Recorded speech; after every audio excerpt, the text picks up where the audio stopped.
À chaque fois qu'une marque présente sa nouvelle identité, Internet s'enflamme. Et souvent, les retours sont pas vraiment élogieux. Et à ce moment-là, je pense à tous ces designers qui ont bossé des semaines, voire des mois sur ces rebrandings, avec beaucoup d'enthousiasme, pour au final voir leur taf se faire arracher sur les réseaux sociaux et parfois les médias spécialisés. Ouais, ça doit être sympa, l'ambiance au bureau. This is fine. Bon, en tout cas, parmi les nombreux commentaires dépourvus de sens, il y a parfois quelques arguments qui apparaissent, et l'un des arguments qui revient assez souvent, c'est que les identités et les logos seraient trop simples. Cette réflexion elle est intéressante car oui, nous vivons dans une époque où le design minimaliste règne depuis plus de 15 ans, et ce dans toutes les formes de design. Que ce soit les designs d'intérieur, les designs produits, les sites web ou encore les identités des marques. Dans le branding, on assiste alors à des marques qui décident de simplifier leur identité, ce qui souvent nous donne l'impression de voir la même identité encore et encore. Et depuis quelques temps, on ressent un ras-le-bol ou du moins une certaine réticence de la part des designers et des non-designers envers ce style qui est devenu une norme pour la majorité des marques, et cela commence à être sérieusement remis en question. On peut d'ailleurs remarquer que de plus en plus de marques tentent de sortir de cette norme pour se pencher vers une approche plus osée, plus complexe, qui représente l'exact opposé du minimalisme, à savoir le maximalisme. Dans cette vidéo, je vous propose d'en savoir plus sur ces deux esthétiques qui s'opposent. On va essayer de comprendre aussi pourquoi les marques adhèrent autant au minimalisme et pourquoi de plus en plus de monde tente d'en sortir pour adopter le maximalisme. Mais avant de continuer, je tenais quand même à vous dire merci. Vous êtes déjà presque 1000 à être abonnés à cette chaîne et c'est juste à mes yeux une dinguerie et c'est hyper motivant pour la suite. Donc juste pour ça, merci. J'ai toujours pour objectif d'atteindre les 10 000 abonnés d'ici la fin de l'année, donc si vous êtes nouveau et que vous êtes intéressé par le branding et l'image de marque, eh bien n'hésitez pas à vous abonner pour être au courant des prochaines vidéos, et puis merci d'avance pour le soutien.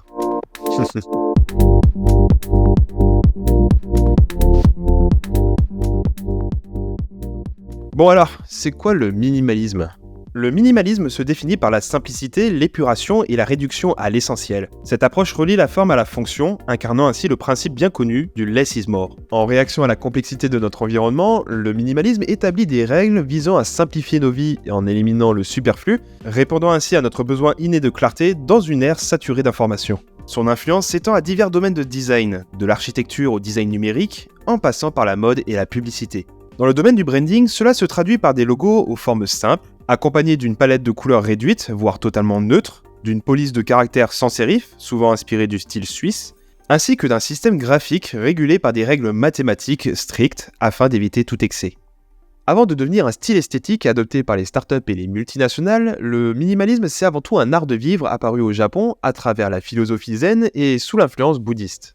Cette philosophie a donné naissance au concept de danshari, qui nous invite à nous débarrasser du superflu pour nous concentrer sur l'essentiel, la beauté étant trouvée dans la simplicité. On retrouve cette philosophie dans l'architecture et les jardins traditionnels japonais, ce qui inspira bien plus tard l'architecte Adolf Loos à la fin du 19e siècle. Considéré comme le père du modernisme, Loos estimait que la forme d'un objet est satisfaisante si elle reste supportable aussi longtemps que l'objet peut nous servir, soulignant ainsi l'importance de la fonctionnalité et de l'intemporalité au-delà de l'aspect esthétique. Plus tard, l'architecte et l'ancien directeur de la célèbre école Bauhaus, Ludwig Mies van der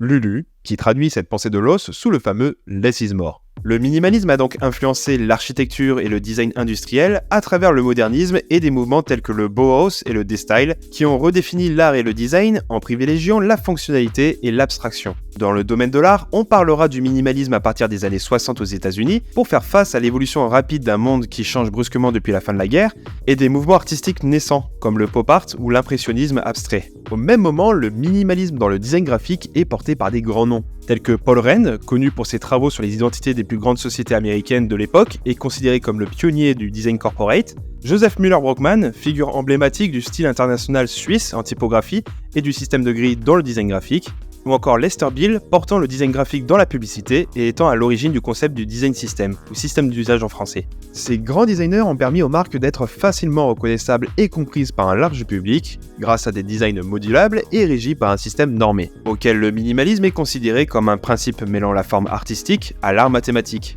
En d'autres termes, des règles sont établies pour guider l'œil du consommateur sans distraction, tout en gardant une part de beauté.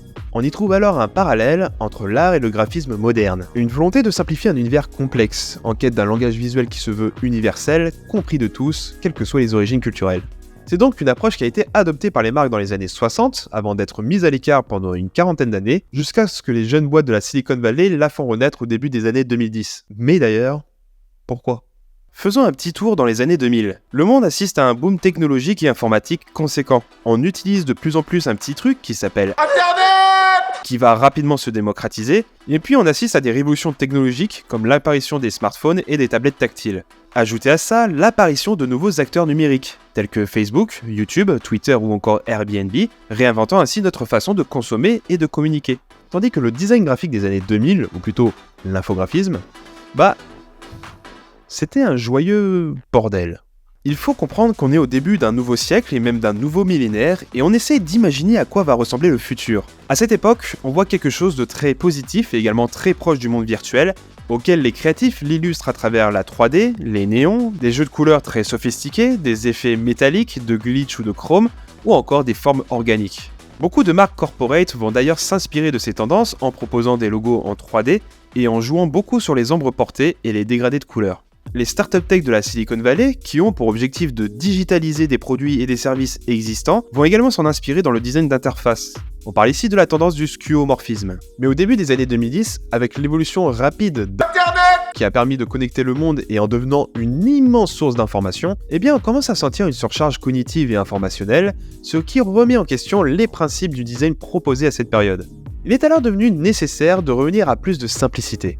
C'est alors que les deux géants de la tech, Microsoft et Apple, avec le déploiement de Windows 8 en 2012 et d'iOS 7 en 2013, ont opté pour une simplification de leur univers basée sur les principes du less is more. D'autres entreprises technologiques ont emboîté le pas et ont même contribué à populariser ce mouvement, à l'instar de Spotify, Google, eBay ou encore Yahoo. Le design minimaliste est devenu la tendance dominante. Les logos aplatis, les typos sans serif et les palettes de couleurs réduites à une seule teinte ont fait leur apparition, incarnant ainsi l'ère du flat design. Un style conçu pour optimiser avant tout l'expérience numérique, notamment des applications et des sites web, mais qui a également influencé la conception de ces identités. Parce qu'il est vrai que dans les premières années d'une boîte, entretenir la marque et son image n'est pas vraiment la priorité pour les dirigeants. D'où la prédominance du design produit sur le branding, et c'est pourquoi ces identités reprenaient les codes des designs des sites et des applis.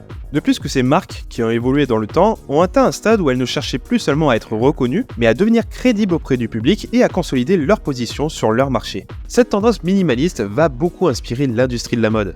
C'est pourquoi on a pu assister à pas mal de marques proposant des logos très sobres, avec un lettrage épais et sans empanement. La raison de ce choix est avant tout un choix créatif, mené par les directeurs artistiques qui s'inspirent des tendances du moment, mais on va pas se mentir que ça arrange aussi les marques dans leur transition numérique et de toucher une clientèle plus jeune et adepte des nouvelles technologies. Au fil du temps, de plus en plus de marques issues de différents secteurs vont proposer une version minimaliste de leur identité. Certaines marques vont procéder à un débranding, c'est-à-dire que tous les éléments superflus et les détails d'un logo seront réduits jusqu'à la forme la plus pure, tandis que d'autres marques reprennent un de leurs anciens logos pour qui elles estiment qu'il s'adapte mieux avec l'actualité. Et puis d'autres marques décident de faire un changement radical de leur identité avec une vision de marque complètement revue. Aujourd'hui, la majorité des marques ont adopté cette approche qui est devenue une norme standard pour tous. Mais comment se fait-il que ça plaît autant aux marques ? Tout d'abord, il y a son aspect fonctionnel. Pour les marques, le minimalisme permet de simplifier un univers complexe, de rendre leur message plus lisible et facilement compréhensible pour un large public, et d'adapter leur image facilement quelle que soit la taille, comme avoir un logo suffisamment reconnaissable sur une photo de profil. Le minimalisme est également choisi pour son aspect esthétique, offrant une image moderne et intemporelle qui évite les marques de changer d'identité tous les 5 ans. Pour certaines marques, il véhicule une sobriété élégante, donnant un sentiment de prestige. Et c'est pourquoi l'ultra-minimalisme est souvent utilisé par des marques haut de gamme et des marques de luxe. Et puis, il y a l'aspect stratégique business à prendre en compte. En réduisant le superflu dans l'expérience client, y compris l'identité de la marque, cela augmente paradoxalement la valeur perçue du produit, lui conférant une plus grande importance à nos yeux. Par exemple, les packagings d'iPhone ne donnent aucune information sur le produit. On y voit seulement l'image de l'iPhone et son logo sur un fond blanc, et cela suffit pour donner ce sentiment d'avoir un produit performant, voire même prestigieux. Autre exemple, dans un contexte plus artistique, la chaîne Colors, avec sa mise en scène sobre, permet à l'auditeur de se concentrer pleinement sur la performance de l'artiste et nous donne cette impression d'un contenu hautement qualitatif. Cependant, à force d'être devenue une référence standard, cette approche amène à une image neutre, fade, sans saveur. Quand toutes les marques partagent la même approche dans leur identité, l'originalité disparaît et devient un phénomène d'uniformisation. Ce que l'on appelle plus communément le blending, un jeu de mots mélangeant le mot blend, voulant dire fade en anglais, et le mot branding. Le less is more devient ainsi less is bore. Parce qu'à force de vouloir tout réduire à l'essentiel, ça devient chiant. Et on regrette le manque d'originalité, d'un caractère unique qui permet de reconnaître une marque, peu importe si on aime ou pas son style. Cette simplicité excessive recherchée peut également donner ce sentiment d'une marque déshumanisée, bien que leur volonté est d'accompagner leurs clients dans leurs besoins. Les premiers à donner cette impression sont souvent les jeunes entreprises et les startups, voulant s'inspirer des géants de la tech en espérant avoir la même influence. Sauf qu'en s'inspirant de leurs concurrents et des marques installées, leur manque d'originalité et d'humanité crée un sentiment neutre à leur égard, et peut même créer l'effet inverse de leur volonté d'être reconnaissables et mémorables. Les marques qui peuvent jouer sur la simplicité, c'est des marques dont la simplification fait partie de leur ADN. L'autre problème avec le minimalisme, c'est que les normes et les règles imposées par ce style peuvent amener à brider la créativité, pouvant entraîner une forme de paresse créative.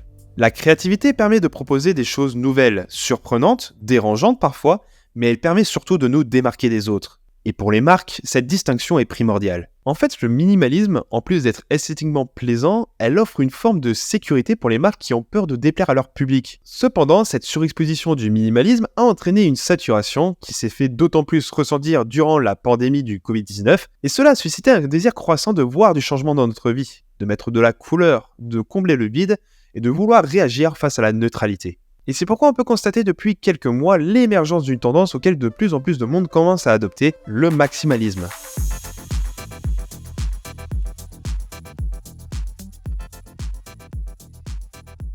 Le maximalisme, c'est l'exact opposé du minimalisme. Elle peut être définie comme une approche qui embrasse l'excès et le chaos. Cela se caractérise par le rejet des règles et des valeurs rigides que l'on connaît et fait place à l'utilisation abondante d'éléments décoratifs, de couleurs vives, de motifs complexes et de textures diverses dans un même espace. Le principe ici est d'en faire toujours plus. Le less is more fait désormais place au more is more. C'est une tendance qui est d'ailleurs encouragée par une jeune génération n'ayant connu que la simplicité rigide et redondante et n'attendent qu'à voir de la nouveauté, des choses visuelles qui les stimulent. En design de marque, le maximalisme peut se caractériser par un logo aux formes complexes, accompagné de couleurs vibrantes, d'une typographie expérimentale, ou encore l'utilisation sans retenue d'éléments décoratifs, comme des illustrations ou des textures, et accompagné généralement d'un storytelling riche et complexe. Bref, la créativité retrouve sa liberté et ne dispose d'aucune limite. On pourrait croire que le maximalisme est une tendance récente, mais elle existe finalement depuis bien longtemps sous d'autres formes et mouvements artistiques. On trouve ses origines dans des mouvements artistiques plus anciens, remontant jusqu'à l'ère du baroque et du rococo au XVIIe siècle, une époque marquée par un niveau de détail impressionnant dans le domaine de l'architecture et de la décoration d'intérieur. On retrouvera à nouveau le maximalisme à l'époque victorienne du XIXe siècle, puis dans le mouvement Art déco des années 1920. Mais dans le domaine du design graphique, elle apparaît dans les années 1970, s'inspirant du mouvement post-moderniste qui s'oppose au principe du modernisme et donc du minimalisme. Le maximalisme recueille tout style graphique, allant du design psychédélique des années 70 jusqu'au Y2K des années 2000, en passant par le Memphis, le Groovival ou encore le grunge dans les années 90. Je vous invite d'ailleurs à regarder la vidéo de Balo qui présente parfaitement l'évolution des logos sous ces différents styles. Cette tendance a commencé à réapparaître pendant la pandémie du Covid, après avoir été enfermés chez nous pendant des mois, ce qui a créé un sentiment de vide en nous, auquel nous avons voulu combler en consommant davantage ou en remplissant notre environnement par divers objets. Cela est lié à la tendance du cluttercore, une tendance décorative popularisée par la génération Z à travers les réseaux sociaux, favorisant le désordre par l'accumulation d'une multitude d'objets, de couleurs et de formes, entraînant ainsi à un désir de surconsommation. Dans le design graphique, on s'inspire de cet engouement nostalgique pour faire renaître les tendances du passé. On assiste alors à un revival des tendances des années 90 et 2000, telles que le grunge, le phrase urban, le Y2K et même l'art déco. Ceci dit, on observe que de plus en plus de marques adoptent cette démarche, avec des identités plus authentiques, des univers plus riches de sens, ou en faisant parfois machine arrière. C'est alors qu'on peut se demander en quoi cette approche peut être intéressante pour les marques. Comme vous pouvez l'imaginer, le maximalisme permet d'attirer l'attention autour d'une marque dans un marché encombré, en apportant un impact visuel significatif qui la distingue des concurrents. Il permet de renforcer la personnalité d'une marque aux yeux de tous, en transmettant son énergie, son enthousiasme et sa singularité. Cela permet de mieux communiquer sur une passion ou sur une cause, et cela rend les clients plus susceptibles de s'engager auprès des marques, notamment si c'est un public ayant des besoins spécifiques, avec des éléments visuels faisant écho auprès de cette clientèle, créant ainsi un lien émotionnel fort entre eux et la marque. Cette approche permet également de développer plus facilement des histoires autour de la marque, ce qui contribue au lien affectif, renforçant l'expérience et la fidélisation. Le maximalisme offre la liberté de s'exprimer comme on le souhaite, et de choisir un style graphique qui convient aux marques. On peut les voir utiliser des typographies peu communes, des couleurs proches du fluo, ou des univers visuels enrichis par des illustrations et des formes dynamiques. Enfin, cette tendance est une façon de redéfinir les styles. Par exemple, dans le secteur du luxe, on a vu son interprétation minimaliste dans sa forme sobre et moderne. Mais on peut observer chez certaines marques de luxe qu'elles voient désormais leur univers dans les détails et la complexité, inspirés de l'ère baroque. Ceci dit, utiliser cette approche maximaliste pourrait ramener à une surcharge d'informations, ce qui complique la cohérence graphique et le message que souhaitent transmettre les marques. Cela peut alors entraîner une incompréhension des consommateurs et une perte d'attrait envers elles. Il faut aussi accepter que cela ne plaira pas à tout le monde, et l'avis du public peut être assez clivant sur ça, au point d'être mis en lumière et d'être un sujet à débattre, en bien ou en mal, à l'image des rebrandings de La Redoute et de Deezer, que beaucoup ont adoré et beaucoup ont détesté. Et enfin, il ne faut pas oublier que c'est avant tout un choix stratégique avant d'être un choix esthétique, car derrière, il y a un impact business qui est assez conséquent. Vous l'aurez compris, cette approche, bien qu'elle apporte une singularité manquante pour une grande partie des marques d'aujourd'hui, n'est pas un choix à prendre à la légère. Au contraire, c'est une prise de risque conséquente pour la marque, et si elle est bien réfléchie, bien exécutée et bien assumée, alors cette prise de risque peut devenir très payante. Mais tout l'engouement vers cette approche nous permet de nous demander si elle peut mettre fin au règne du minimalisme.